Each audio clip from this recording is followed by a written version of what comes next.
अस्सलाम वालेकुम। Welcome to Idris academy.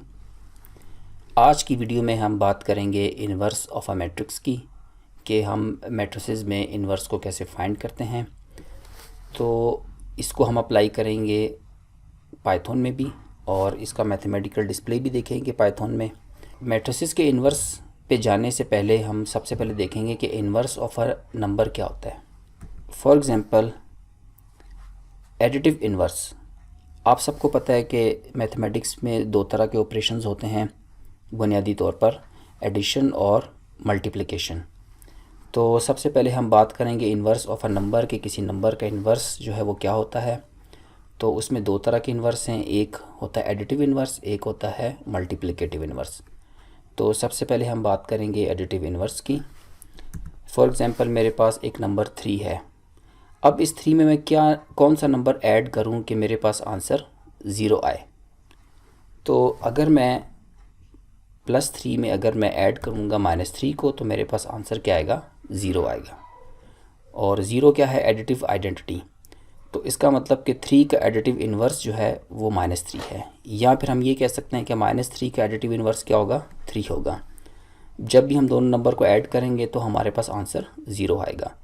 तो किसी भी नंबर का एडिटिव इन्वर्स क्या होता है कि जिससे आंसर ऐड करने से क्या आए? 0 आए है हमारे पास। अब हम बात करेंगे मल्टीप्लिकेटिव इन्वर्स की। तो फिर मैं नंबर 3 लेता हूँ और मैं अब इसे मल्टीप्लाई करता हूँ किसी ऐसे नंबर से जिससे मेरे पास आंसर क्या है? 1। तो अगर आप सोचें तो आपके पास सिर्फ एक ही नंबर है, वो है 1/3। तो 1/3 से अगर मैं 3 को मल्टीप्लाई करूँ तो 3 और 3 जो है कैंसिल आउट हो जाएंगे और मेरे पास आंसर क्या आ जाएगा? 1। इस तरह मैं किसी भी नंबर का मल्टीप्लिकेटिव इन्वर्स फाइंड कर सकता हूँ, जैसे कि मैंने 3 का फाइंड किया है। अगर हम 4 लेंगे तो 1/4 उसका मल्टीप्लिकेटिव इन्वर्स है। यानी कि ऐसे नंबर को मल्टीप्लाई करना है जिससे आंसर क्या है? 1 आए हमारे पास। 0 का मल्टीप्लिकेटिव इन्वर्स फाइंड नहीं कर सकते, क्योंकि 1/0 अगर लेंगे तो वो इन्फिनिटी हो जाएगा, तो वो हम फाइंड नहीं कर सकेंगे। उसके अलावा हर नंबर का मल्टीप्लिकेटिव इन्वर्स फाइंड किया जा सकता है। इसको लिखने का एक और तरीका भी है कि अगर मैं इस 3 को ऊपर ले जाऊं तो इसकी पावर क्या हो जाएगी? -1। तो इस तरह से भी लिखा जा सकता है। चलिए अब हम आते हैं मैट्रिसेस के इन्वर्स को फाइंड करने की तरफ। तो inverse of a matrix, let A be any square matrix, then a square matrix, then the square matrix a power -1 is said to be inverse of a if a into a inverse or a inverse into a is equal to I. I means identity matrix. तो आइए हम देखेंगे identity matrix. इसे जब हम solve करेंगे तो देखेंगे आइडेंटिटी मैट्रिक्स क्या होता है। अच्छा, मैट्रिसेस में इन्वर्स फाइंड करने के बहुत से तरीके हैं, जिनमें से एक तरीका है एडजॉइंट मेथड, कि हम किसी भी मैट्रिक्स का एडजॉइंट फाइंड करते हैं और उसके डिटर्मिनेंट से उसे अगर हम डिवाइड कर दें तो इससे हमें उस मैट्रिक्स का इन्वर्स मिल जाता है। इस तरह से बहुत सारे और भी तरीके हैं, हम उन तरीक़ों की तरफ नहीं जा रहे। हम सिर्फ एडजॉइंट मेथड के ज़रिए इन्वर्स को फाइंड करेंगे और फिर इसे हम इम्प्लीमेंट करेंगे पाइथन में और उससे हम इन्वर्स फाइंड करेंगे। लेकिन यहाँ पे हम देखेंगे कि मैथमेटिकल प्रोसीजर क्या होता है इन्वर्स फाइंड करने का किसी भी मैट्रिक्स के। तो चलिए एक एग्जांपल लेते हैं। तो मेरे पास एक एग्जांपल है, एक मैट्रिक्स मैंने लिया हुआ स्क्वायर मैट्रिक्स। याद रखें कि हम इन्वर्स जो है वो स्क्वायर मैट्रिक्स का ही फाइंड कर सकते हैं। तो चलिए एक एग्जांपल लेते हैं। मेरे पास एक मैट्रिक्स ए है जो कि 2x2 का है। इसमें एंट्रीज़ 1 2 3 4 है। सबसे पहले मैं इसका डिटर्मिनेंट फाइंड करूँगा। डिटर्मिनेंट फाइंड करने का तरीका ये है कि 1 को 4 से मल्टीप्लाई करेंगे क्रॉस, और 3 को 2 से, और हमेशा दरमियान में जो साइन यूज़ करेंगे वो माइनस का। तो 1 × 4 = 4, 3 × 2 6, तो 4 - 6 = -2। इसको नॉन ज़ीरो होना चाहिए। अगर तो यहाँ पे -2 की जगह 0 आ जाता तो फिर हम इन्वर्स फाइंड नहीं कर सकते थे। तो चूँकि अब इसका डिटर्मिनेंट -2 है, वो 0 नहीं है, तो इसका मतलब इसका इन्वर्स एग्जिस्ट करता है। तो अब हम फाइंड करेंगे एडजॉइंट। एडजॉइंट के लिए मैं ए मैट्रिक्स को लूँगा और उस मैट्रिक्स को मैं सामने उसको सिंबॉलिकली इसको रिप्रेजेंट करूँगा उसकी हर पोजीशन के लिहाज से। जैसा कि 1 जो है मेरे पास, वहाँ पे उसके लिए मैंने लिखा है A11। A11 का मतलब कि फ़र्स्ट रो और फर्स्ट कॉलम। तो इस 1 की पोजीशन क्या है? First row and first column. फिर उसके बाद जो उसका जो 2 एलिमेंट है उसके लिए मैंने क्या पोजीशन आगे सिंबॉलिकली लिखी है? 1 2। तो 1 2 मीन्स के first row and second column. इस तरह से 3 के लिए मैंने 2 1 लिखा है, 4 के लिए मैंने 2 2। तो ये इनकी पोजीशंस हैं कि इनकी रोज़ और कॉलम के लिहाज से। अब मैं इनके को फैक्टर्स फाइंड आउट करूँगा। तो को फैक्टर्स के लिए मैंने इन्हीं पोजीशन को मैंने डैश से डिनोट किया है। A11 के लिए मैं कैसे को फैक्टर फाइंड करूँगा, इसका फार्मूला है -1 पावर 2। ये 2 हमारे पास कहाँ से आया, ये इस पोजीशन को ऐड करके, यानी 1 और 1 को ऐड करेंगे तो 2 आएगा। और फिर इसी 1 पे हम रहते हुए इसकी रो और इसके कॉलम को यहाँ से हम एलिमिनेट कर देंगे, तो मेरे पास जो एलिमेंट बचेगा वो 4 बचेगा। तो 4 आएगा और यहाँ पे -1 की पावर 2 लें तो वो प्लस हो जाएगा और 4, तो इसका आंसर मेरे पास 4 आ जाएगा। नेक्स्ट एलिमेंट के लिए 2 के लिए इसकी पोजीशन क्या है 1 2, तो 1 2 डैश और -1 टू द पावर 3, यानी 1 2 को मैं अगर ऐड करूँगा तो 3 पावर आएगी।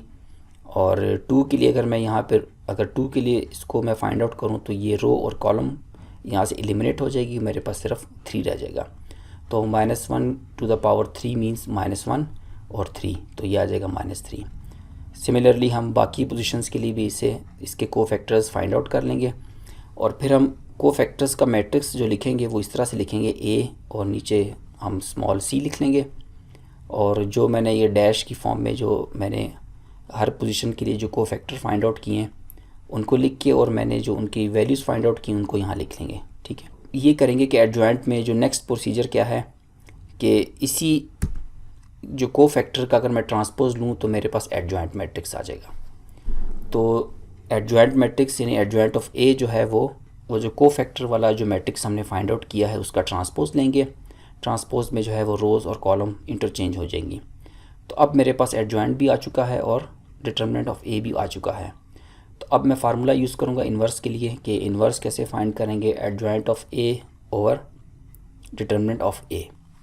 तो डिटर्मिनेंट ऑफ ए क्या था -2, तो मैं इसे अगर इस तरह साइड पे लिख लूँ यानी -1/2 और फिर मैं एडजॉइंट मैट्रिक्स को लिखूँ, तो अब ये 2 जो है ये जो 1/2 -1/2 जो है हर एंट्री के साथ क्या होगा अंदर मल्टीप्लाई होगा। तो 4 के साथ भी -1/2 मल्टीप्लाई होगा, -2 के साथ भी -1/2 और -3 के साथ और 1 के साथ। तो 4 और 2 के साथ तो कैंसिल आउट होकर -2 और 1 रह जाएगा। तो इसे अगर मैं डेसिमल की फॉर्म में लिखना चाहूँ तो ये मेरे पास 1.5 और -0.5 बचेगा। तो ये मेरे पास मैट्रिक्स जो है वो इन्वर्स मैट्रिक्स आ चुका है। तो अगर मैं इस मैट्रिक्स को वापस इसके ओरिजिनल मैट्रिक्स के साथ अगर मल्टीप्लाई करूँ तो मेरे पास जो है वो आंसर आ जाएगा 1 0 0 1। ये एक आइडेंटिटी मैट्रिक्स है 2x2 का। तो यहाँ पे हमें जो है वो आइडेंटिटी मिल गई, जैसे नंबर्स की हमने फॉर्म में देखा था कि नंबर्स अगर हम लें तो नंबर जैसे मैंने 3 लिया था तो मैंने 1/3 से मल्टीप्लाई करूँ तो मेरे पास 1 आएगा। तो 1/3 असल में उसका इन्वर्स था और 3 ओरिजिनल नंबर था, जब दोनों को मल्टीप्लाई किया तो 1 आया। तो मैट्रिसेस के अंदर जो है आइडेंटिटी मैट्रिक्स जिसे हम आई से डिनोट करते हैं वो यहाँ पे 1 का काम कर रहा है। तो अब चलिए एक और एग्जांपल लेते हैं 3/3 की। तो ये 3/3 का एक मैट्रिक्स है मेरे पास, इसका सबसे पहले डिटरमिनेंट फाइंड करेंगे। तो इसे हम एक्सपेंड कर रहे हैं फर्स्ट रो के लिए।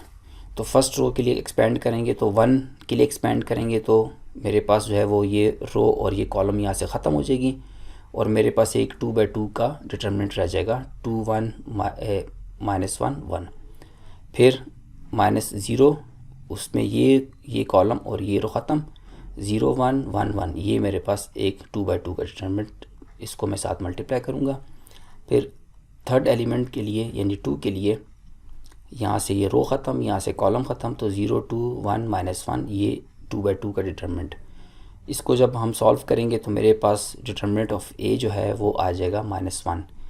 अब ये भी नॉट इक्वल टू 0 है, अगर 0 होता तो इसका इन्वर्स एग्जिस्ट नहीं करता, चूँकि ये -1 है नॉट इक्वल टू 0 है तो इसका इन्वर्स एग्जिस्ट करता है। नेक्स्ट स्टेप में हम इसका एडजॉइंट फाइंड करेंगे। एडजॉइंट करने से पहले हम ओरिजिनल मैट्रिक्स को सिम्बॉलिकली इसकी हर पोजीशन को लिख लेंगे, जैसा कि A11 यानी फर्स्ट रो फर्स्ट कॉलम, 0 के लिए A12, 2 के लिए 1 3। तो ये हमारे पास रो और कॉलम को रिप्रेजेंट कर रहा है। फर्स्ट नंबर जो है वो रो को रिप्रेजेंट कर रहा है और सेकंड नंबर इसके कॉलम को। अब इसकी हर पोजीशन के लिए हम कोफैक्टर्स फाइंड आउट करेंगे। मिसाल के तौर पर पहले हमने A11 को लिया तो A11 डैश लिख के हम इसमें हमेशा -1 टू द पावर इसकी पोजीशन को ऐड करेंगे। तो पोजीशन इसकी 1 1 है तो 1 + 1 लिखेंगे।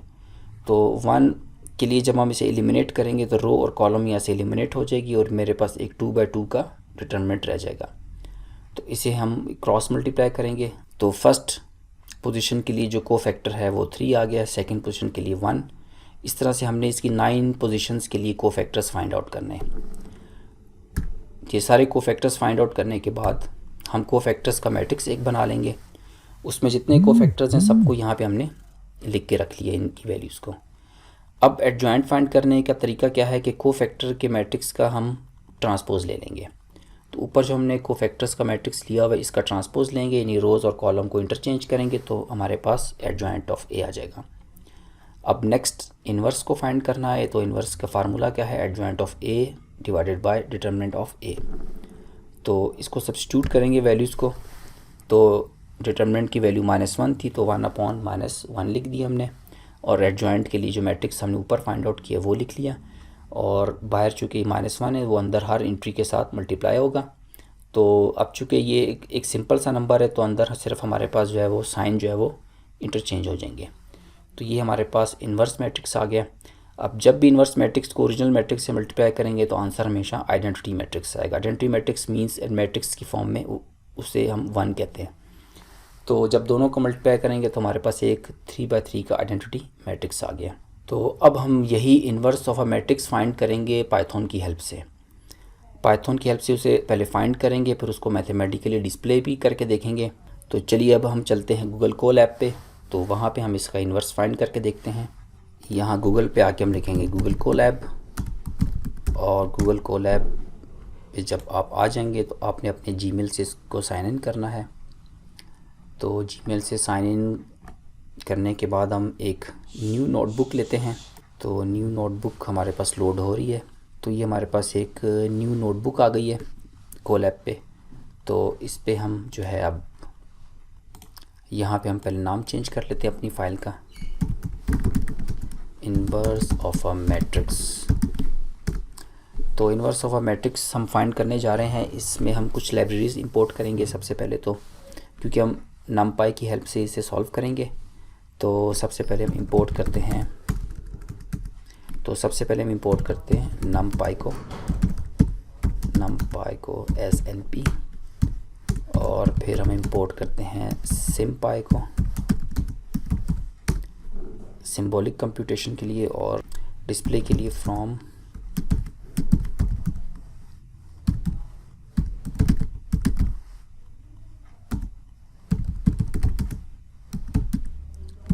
डिस्प्ले फंक्शन और मैथ फंक्शन को हम इंपोर्ट करते हैं और इसे रन करते हैं कि हमारी लाइब्रेरीज इंपोर्ट हो जाएं। तो कोई एरर नहीं आया, हमारी लाइब्रेरीज इंपोर्ट हो चुके हैं। हम एक नेक्स्ट कोड सेल लेते हैं और इसमें हम ये करेंगे कि सबसे पहले हम एक मैट्रिक्स बनाएंगे numpy अरे की हेल्प से। उसका नाम रख लेते हैं a इक्वल्स टू np.array, और इसमें मैं पहले जो एक मैट्रिक्स लेता हूँ 2x2 का। 2x2 का मैट्रिक्स के लिए मैं एक स्क्वायर ब्रैकेट में एक और 2 स्क्वायर ब्रैकेट्स लूँगा, एक में 1 2 और एक में 3 और 4। तो ये मेरे पास चूँकि 2 रोज़ और 2 कॉलम्स के लिए मैं ले रहा हूँ, तो मैं इसे ए को डिस्प्ले करके देखता हूँ कि मेरे पास 2x2 का एक मैट्रिक्स आ चुका है कि नहीं। ये मेरे पास एक 2x2 का मैट्रिक्स आ चुका है। तो अब मैं ये करूँगा कि इसका इन्वर्स फाइंड करूँगा। इन्वर्स के लिए एक वेरिएबल ले लेता हूँ inv_a, कि इसी a का मैं इन्वर्स लेना चाह रहा हूँ। तो इन्वर्स फाइंड करने के लिए हम ये करेंगे कि numpy में से हम एक मेथड हम कॉल करते हैं लीनियर अलजेब्रा, LINALG। ये लीनियर अलजेब्रा है, इसकी शॉर्ट फॉर्म, और इसमें INV इन्वर्स। और इन्वर्स किसका फाइंड करना है, a का। तो a का इन्वर्स हमने जो ऊपर जो a लिया है मैट्रिक्स जो 2x2 का, इसका इन्वर्स फाइंड कर रहे हैं, और इन्वर्स फाइंड करके हम इसको इन्वर्स ऑफ a के वेरिएबल में स्टोर करवा रहे हैं। तो अब हम इसी इन्वर्स को हम इसको डिस्प्ले करते हैं कि क्या हमारे पास इन्वर्स आ रहा है। तो ये देखें हमारे पास इन्वर्स आ रहा है। आपने जो है अभी हमने जो मैथमेटिकली जो उसको सॉल्व किया था तो उसमें भी यही आंसर आ रहा था इन्वर्स का। तो ये हमारे पास जो 2x2 का जो मैट्रिक्स था उसको हमने numpy अरे के ज़रिए क्रिएट किया और उसका फिर हमने इन्वर्स फाइंड किया। अब इसी इन्वर्स को मैं अब इसका डिस्प्ले ले लेते हैं कि इसको मैथमेटिकली इसको शो करते हैं। तो पहले मैं जो है वो मैट्रिक्स ए को डिस्प्ले करता हूँ मैथमेटिकली, जिसके लिए हम यूज़ करेंगे डिस्प्ले फंक्शन। डिस्प्ले में मैथ और फिर सिम्पाई में लेटेक्स ले लेते हैं। लेटेक्स में हम जो है इसे सिंप्लीफाई और हम इसमें ए ले लेते हैं। तो अब इसे डिस्प्ले करके देखते हैं कि हमारे पास मैट्रिक्स ए डिस्प्ले हो रहा है या नहीं हो रहा। तो ये मेरे पास मैट्रिक्स ए आ गया। अगर मैं इसको ए के नाम के साथ अगर मैं इसे डिस्प्ले करना चाहूँ तो मुझे यहाँ पर ए लिखना होगा, ए इक्वल टू, और एक प्लेस होल्डर में ले लूँगा ताकि यहाँ पे जो है ये ओरिजिनल मैट्रिक्स डिस्प्ले हो जाए, ए इक्वल टू, और यहाँ पे परसेंटेज साइन के साथ में इसको मैं क्लोज़ कर देता हूँ। परसेंटेज साइन के अंदर मैं ये सारा सिंटैक्स लिख लेता हूँ। तो अब इसे डिस्प्ले करके देखते हैं। तो ये मेरे पास ए इक्वल्स टू, ये मैट्रिक्स आ गया, ओरिजिनल मैट्रिक्स। और अब इसका इन्वर्स डिस्प्ले करना है हमने। तो इन्वर्स के लिए हम क्या करेंगे कि अब इसी को मैं कॉपी करूँगा और इस पे मैं यहाँ पे पेस्ट करूँगा इसे, और यहाँ पे मैं इसको डिस्प्ले करूँगा इसके इन्वर्स को। तो इन्वर्स के लिए हमने जो वेरिएबल ऊपर जो लिया था वो इन्वर्स ऑफ ए था, इन्वर्स अंडरस्कोर ए। और यहाँ पे जो है कर्ली ब्रेसेस में मैंने -1 लिया, तो देखिए मेरे पास ये, तो ए इन्वर्स को यहाँ पे हमने मैथमेटिकली डिस्प्ले कर लिया। तो ये 2x2 की एक एग्जांपल थी। एक मैंने एग्जांपल दी थी आपके लिए 3x3 की। तो 3x3 एग्जांपल के लिए मैं ए मैट्रिक्स को ले लेता हूँ। सबसे पहले मैं इसको अरे इसकी बना लेता हूँ नमपाई अरे के ज़रिए। तो स्क्वायर ब्रैकेट के अंदर 3 स्क्वायर ब्रैकेट्स में लूँगा ताकि मेरे पास 3x3 का मैट्रिक्स आ जाए। तो फर्स्ट जो थी उसमें एंट्रीज थी, फर्स्ट रो में 0 1 0 एंड 2, सेकंड में था 0 2 एंड 1, और थर्ड में था 1 -1 एंड 1। तो ये मेरे पास एक अरे क्रिएट होगी 2 डायमेंशन की। तो इस सेल को हम रन करते हैं तो ये मेरे पास मैट्रिक्स आ गया। इसे मैथमेटिकली डिस्प्ले करने के लिए हम डिस्प्ले फंक्शन यूज़ करेंगे, उसमें मैथ फंक्शन के अंदर जो है हम सबसे पहले ये लिखेंगे कि इसको a इक्वल्स टू भी हमने लिखना है ना। तो सबसे पहले हम a डबल कोट्स में a और a इक्वल्स टू एक प्लेस होल्डर ले लेंगे, और फिर हम परसेंटेज में इस प्लेस होल्डर की जगह पे क्या आएगा, इस प्लेस होल्डर की जगह पे हम इसे मैथमेटिकली लिखना चाह रहे हैं। तो उसके लिए सिम्पाई मॉड्यूल को में से हम लेटेक्स को लेंगे। लेटेक्स के अंदर सिम्पाई मॉड्यूल में से सिंप्लीफाई का फंक्शन लिखेंगे,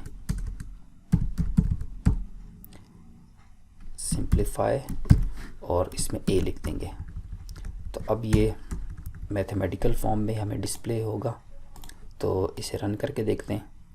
तो ये मेरे पास a इक्वल्स टू जो मैट्रिक्स हमने 3x3 का लिया था वो आ गया, और हम इसी मैट्रिक्स का इन्वर्स फाइंड करेंगे। तो मैं इसी कोड को यहाँ से कॉपी करता हूँ। कॉपी करने के बाद यहाँ पे मैंने पेस्ट किया, और यहाँ पे मैंने जो पावर के लिए जो है वो कैरेट सिंबल यूज़ किया, कर्ली ब्रेसेस यूज़ की, उसमें -1 लिखा क्योंकि इसकी पावर जो है वो -1 थी, यानी इन्वर्स को फाइंड इन्वर्स के लिए जो थी। तो यहाँ पे हम जो है वो इसका इन्वर्स हम करेंगे फाइंड। अच्छा, इन्वर्स मैंने अभी तक इसका फाइंड जो है वो 3x3 का फाइंड नहीं किया ना। तो मैं यहाँ पे ये करता हूँ कि पहले मैं इसका इन्वर्स फाइंड कर लेता हूँ। तो इन्वर्स फाइंड करने के लिए इसे एक वेरिएबल में सेव कर लेंगे। तो इसमें हम नमपाई में से हम यूज़ करेंगे लीनियर अलजेब्रा का मेथड, लीनियर अलजेब्रा। तो उसकी short form LINALG dot inverse find करेंगे। इन्वर्स के लिए INV इन्वर्स ऑफ A। तो अब मेरे पास यहाँ पे पहले इस 3x3 मैट्रिक्स का इन्वर्स फाइंड होगा जो इस वेरिएबल में सेव होगा, और इसको मैं यहाँ पे फिर लिखूँगा ताकि ये मेरे पास ये वाला जो है जो इन्वर्स ऑफ A है वो यहाँ पे मैथमेटिकली डिस्प्ले हो जाए। इसे रन करते हैं। तो देखिए हमारे पास जो हमने अभी इन्वर्स फाइंड किया था वही इन्वर्स हमारे पास यहाँ पर फाइंड हो चुका है। अच्छा, इसमें अब एक चीज़ हमने ये चेक करनी थी कि इन्वर्स और ओरिजिनल मैट्रिक्स को जब मल्टीप्लाई करेंगे तो उससे हमारे पास आंसर क्या आना चाहिए, आइडेंटिटी मैट्रिक्स। ठीक है, तो अगर मैं A और A इन्वर्स को मल्टीप्लाई करता हूँ तो मेरे पास आंसर आएगा आइडेंटिटी मैट्रिक्स। तो देखते हैं कि ये इन्वर्स और ओरिजिनल मैट्रिक्स A को अगर मल्टीप्लाई करेंगे तो हमारे पास आंसर आइडेंटिटी मैट्रिक्स आता है या नहीं आता।